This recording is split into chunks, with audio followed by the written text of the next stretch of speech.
लाल बहादुर शास्त्री की जीवन गाथा भाग 8। भारत की महान विभूतियों में लाल बहादुर शास्त्री का नाम अत्यंत सम्मान और गर्व के साथ लिया जाता है। उनका जीवन सादगी, संघर्ष, त्याग और देशभक्ति का अद्भुत उदाहरण है।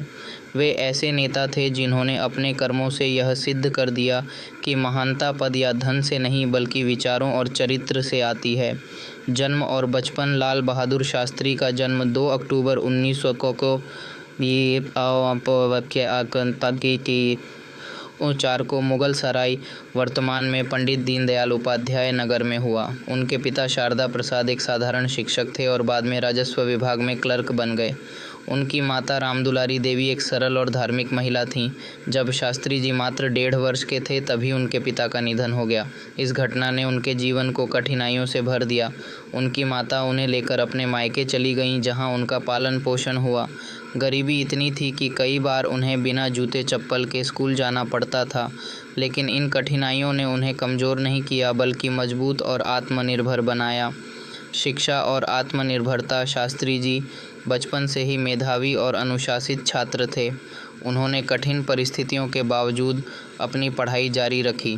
वे रोज़ कई किलोमीटर पैदल चलकर स्कूल जाते थे। एक प्रसिद्ध घटना है कि जब उनके पास नाव का किराया नहीं होता था तो वे गंगा नदी तैरकर पार करते थे। यह उनकी दृढ़ इच्छा शक्ति और मेहनत का प्रतीक है। उन्होंने आगे चलकर काशी विद्यापीठ से शिक्षा प्राप्त की। यहीं से उन्हें शास्त्री की उपाधि मिली, जिसका अर्थ होता है विद्वान। इसके बाद उन्होंने अपने नाम के साथ जाति सूचक शब्द हटाकर शास्त्री जोड़ लिया। स्वतंत्रता संग्राम में कदम। शास्त्री जी पर महात्मा गांधी के विचारों का गहरा प्रभाव पड़ा। 1920 में गांधी जी के असहयोग आंदोलन ने उन्हें बहुत प्रेरित किया।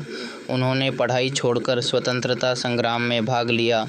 यह उनके जीवन का एक महत्वपूर्ण मोड़ था। वे कई आंदोलनों में शामिल हुए और कई बार जेल भी गए। जेल में रहते हुए भी उन्होंने अपना समय व्यर्थ नहीं जाने दिया। उन्होंने वहाँ कई महान पुस्तकों का अध्ययन किया और अपने ज्ञान को बढ़ाया।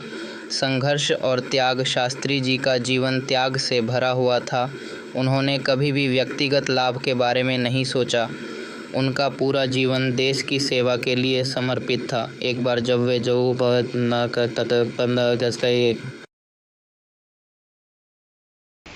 ये जानकर बहुत अच्छा लगा कि आप शास्त्री जी के जीवन के इस महत्वपूर्ण पड़ाव में रुचि रख रहे हैं।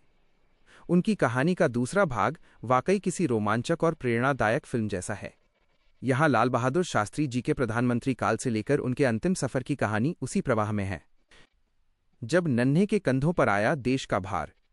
1964 में नेहरू जी के निधन के बाद देश के सामने सबसे बड़ा सवाल था, अब कौन? तब सबकी नजरें एक ऐसे व्यक्ति पर टिकीं जो कद में तो केवल 5 फीट 2 इंच के थे, लेकिन जिनका नैतिक कद हिमालय से भी ऊंचा था। शास्त्री जी भारत के दूसरे प्रधानमंत्री बने। उन्होंने पद संभालते ही दिखा दिया कि सादगी का मतलब कमजोरी नहीं होता। उनके सामने चुनौतियां पहाड़ जैसी थीं, खाने की कमी, गरीबी और सीमा पर दुश्मन की हलचल। एक वक्त का उपवास और आत्मनिर्भर भारत। उस दौर में भारत अनाज के लिए अमेरिका पर निर्भर था। जब संकट गहराया तो शास्त्री जी ने किसी के आगे झुकने के बजाय अपने देशवासियों से एक अनोखी अपील की, त्याग की मिसाल। उन्होंने पहले खुद के घर में एक वक्त का खाना बंद किया और फिर देश से कहा, क्या आप सप्ताह में एक दिन उपवास रख सकते हैं? असर। करोड़ों भारतीयों ने अपने नेता की बात मानी। इसी दृढ़ निश्चय ने आगे चलकर हरित क्रांति, ग्रीन रेवोल्यूशन का रास्ता साफ किया। 1965 का युद्ध। जब गीदड़ भभकी का मिला करारा जवाब।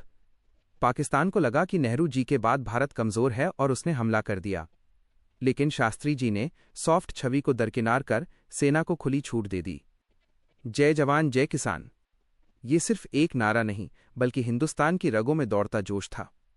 उन्होंने बताया कि सीमा पर लड़ता जवान और खेत में पसीना बहाता किसान दोनों ही भारत की रीढ़ हैं। भारत ने ये युद्ध जीता और दुनिया ने शास्त्री जी के लौह इरादों का लोहा माना। ताशकंद समझौता और रहस्यमयी रात। युद्ध खत्म होने के बाद शांति की बात करने के लिए शास्त्री जी सोवियत संघ के ताशकंद शहर गए। वहां 10 जनवरी 1966 को शांति समझौते पर हस्ताक्षर हुए, लेकिन नियति को कुछ और ही मंजूर था। उसी रात 11 जनवरी को खबर आई कि शास्त्री जी का निधन हो गया है। आधिकारिक तौर पर इसे हार्ट अटैक कहा गया, लेकिन उनकी नीली पड़ चुकी देह और परिस्थितियों ने आज तक इसे एक अनसुलझा रहस्य बना रखा है। ईमानदारी ऐसी कि बैंक का कर्ज भी अधूरा रहा। शास्त्री जी की महानता इस बात से समझी जा सकती है कि देश के प्रधानमंत्री होने के बावजूद उनके पास एक कार तक नहीं थी। उन्होंने 5,000 रुपये का बैंक लोन लेकर एक फिएट कार खरीदी थी। उनके निधन के बाद वो लोन बकाया था, जिसे बाद में उनकी पत्नी ललिता शास्त्री जी ने अपनी पेंशन से चुकाया। निष्कर्ष: लाल बहादुर शास्त्री जी का जीवन हमें सिखाता है कि पद इंसान को बड़ा नहीं बनाता, बल्कि इंसान अपने चरित्र से पद को बड़ा बनाता है। वे आज भी हर भारतीय के लिए ईमानदारी और स्वाभिमान का सबसे बड़ा प्रतीक हैं। क्या आप शास्त्री जी के जीवन से जुड़ी किसी विशेष घटना या उनके परिवार के बारे में और विस्तार से जानना चाहेंगे?